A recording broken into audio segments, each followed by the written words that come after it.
Chers amis, chers frères et sœurs, bonjour. Aujourd'hui, nous sommes au jour 76 de notre série de prières. Nous allons commencer avec notre méditation qui a pour titre Le plus beau cadeau.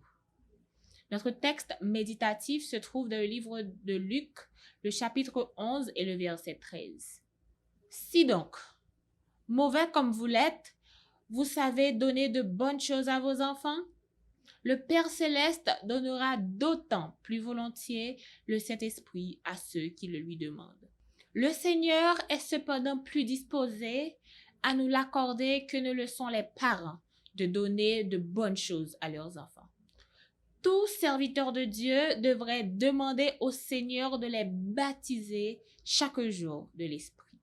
Le Père est très disposé à vous donner le Saint-Esprit si vous lui demandez. Dieu ne s'impose jamais à vous. C'est pourquoi vous devez demander. L'original grec dans Luc 11 indique que votre demande est une activité permanente et continue de chercher plus de lui et d'ouvrir votre cœur à Dieu comme une fleur s'ouvre au soleil. Chaque jour et continuellement, nous devons être immergés et remplis par la présence de Dieu, par son esprit. L'œuvre de Dieu de sanctification et de préparation du caractère pour l'éternité est un processus. Chaque jour, il nous donne de nouvelles convictions, des défis et des directions à travers sa parole. Et nous devons inviter quotidiennement son Saint-Esprit dans nos cœurs pour la grâce et la capacité d'obéir et de faire sa bonne volonté en aimant les autres comme il nous aime. Vous avez peut-être déjà demandé le Saint-Esprit auparavant, mais sachez que vous avez besoin de son baptême quotidiennement. Demanderez-vous davantage de sa présence dans votre vie?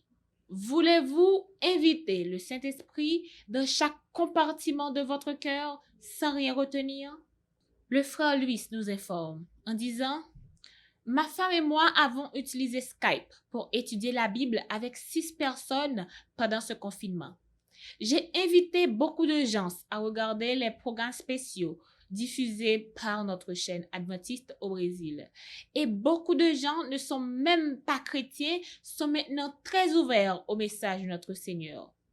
Certains de mes amis non chrétiens ont commencé à croire à la seconde venue de Jésus.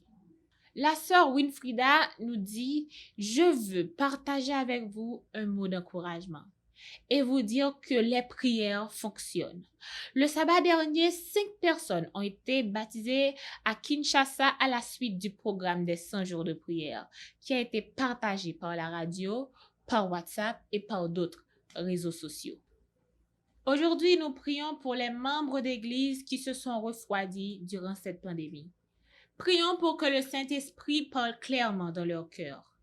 Prions pour ceux qui peuvent les atteindre aient le courage, de la sagesse et de l'amour alors qu'ils cherchent à les aider à reprendre une marche fidèle avec Jésus.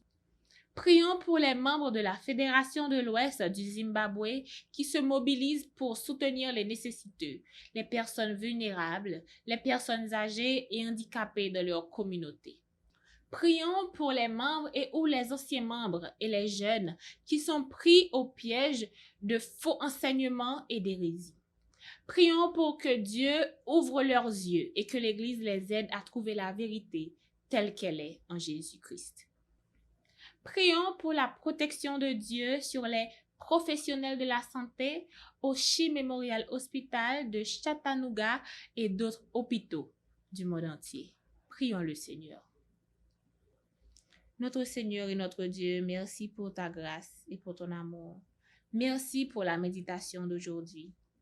Merci de nous rappeler que le Saint-Esprit est là pour nous aider chaque jour et que nous devons l'inviter dans nos activités pour que nous puissions être baptisés du Saint-Esprit. Aide-nous à ouvrir nos cœurs, tous les compartiments, Seigneur, pour que ton Saint-Esprit prenne place et qu'il fasse son travail dans nos cœurs. Reste avec nous, dirige-nous, protège-nous, continue à veiller sur tes enfants dans le monde entier. Nous t'en prions ainsi au nom de Jésus.